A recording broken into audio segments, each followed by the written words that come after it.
할렐루야. 주 말씀교회 아침 묵상입니다. 창세기 19장 14절. 롯이 나가서 그 딸들과 결혼할 사위들에게 말하여 이르기를 여호와께서 이 성을 멸하실 터이니 너희는 일어나 이곳에서 떠나라 하되 그의 사위들은 농담으로 여겼더라. 아멘. 하나님의 말씀을 전했는데 농담으로 여겼습니다. 우리도 전도를 하다 보면 이런 경우 맞이하지요. 예수님 믿으세요. 예수님 믿으면 천국 갑니다. 라고 말한다면 반응은 다 다릅니다.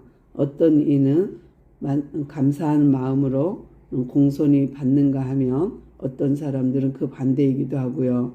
또 어떤 사람은 수고가 많습니다. 또는 감사합니다. 또는 교회를 다니고 있어요. 하지만 어떤 사람들은 뭐야 이런 느낌 또는 귀찮게 왜 그래 라는 거단가 아니면 무시하지요. 투명인간 취급하기도 하고요. 또 내민 손이 부끄러울 정도로 눈초리를 주는 사람도 있습니다. 그러나 그 모든 전도 과정이 하나님의 말씀을 전해도 그들이 믿어지지 않는 거예요. 어떤 수고를 하는 것도 아니고 거금을 내라는 것도 아니고 어떤 고행을 하라는 것도 아니고 단순히 믿으면 천국 갑니다 한다면 많은 사람들은 그렇게 쉽게 그게 믿음이야? 하고 농담으로 받을 수 있거든요. 그런데 이런 것 속에 비밀이 있다면 믿음조차도 하나님이 허락지 않으면 우리가 100명에게 복음을 전해도 하나님의 택한 백성이 아니면 선물이 아니면 그들은 받아들이지 않는다는 것입니다. 또 우리가 복음을 전하지만 그 복음을 받아들이는 그 사람은 하나님의 택한 백성이지만 또 하나님의 은혜를 받은 자이기도 하거든요. 그래서 하나님의 은혜가 아니면 하나님의 선물이 아니면 하나님이 허락하시지 않으시면 그들은 복음을 받아들이지 않습니다. 이들 롯의 사위들처럼 정말 농담으로 여길 것입니다. 우리가 이 땅에 살면서 하나님을 믿는다는 것도 은혜요.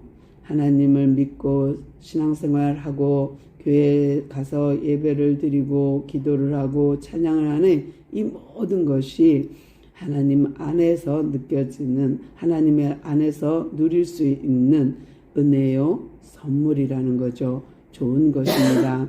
그래도 우리가 밝히 꼭 알아야 될 것은 하나님을 모르면요 시인하기가 어렵습니다.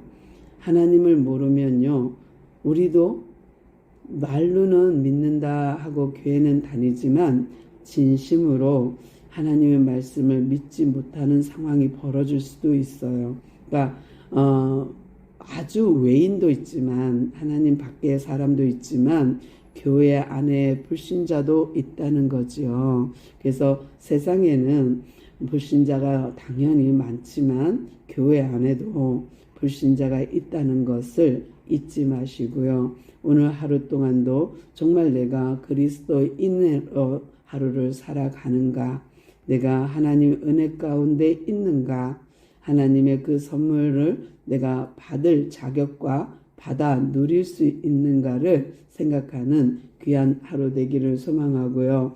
정말 롯의 사위들이 장인이 말하여도 그들이 그 말을 정말 농담으로 여긴 그것이 우리의 모습이 아니기를 소망하고요. 또 그들이 그렇게 농담으로 여길 수밖에 없었던 것은 하나님을 몰랐기 때문이라는 거예요. 말씀을 몰랐기 때문이라는 거예요. 오늘도 하나님의 말씀을 힘써 아는 우리 모두 되기를 소망합니다. 하나님 감사합니다. 오늘도 우리에게 큰 은혜로 덮어주시고 그의 큰 주님의 사랑으로 우리를 주님의 사랑 속에 집어넣어 주셔서 감사합니다. 주님의 사랑 가운데 오늘도 우리를 승리하게 하시고 믿는 자의 삶을 살게 하시며 입으로 주님을 시인하는 오늘 하루 되게 도와주옵소서. 함께 하시는 은혜 감사하며 예수님의 이름으로 간절히 기도드려옵나이다. 아멘.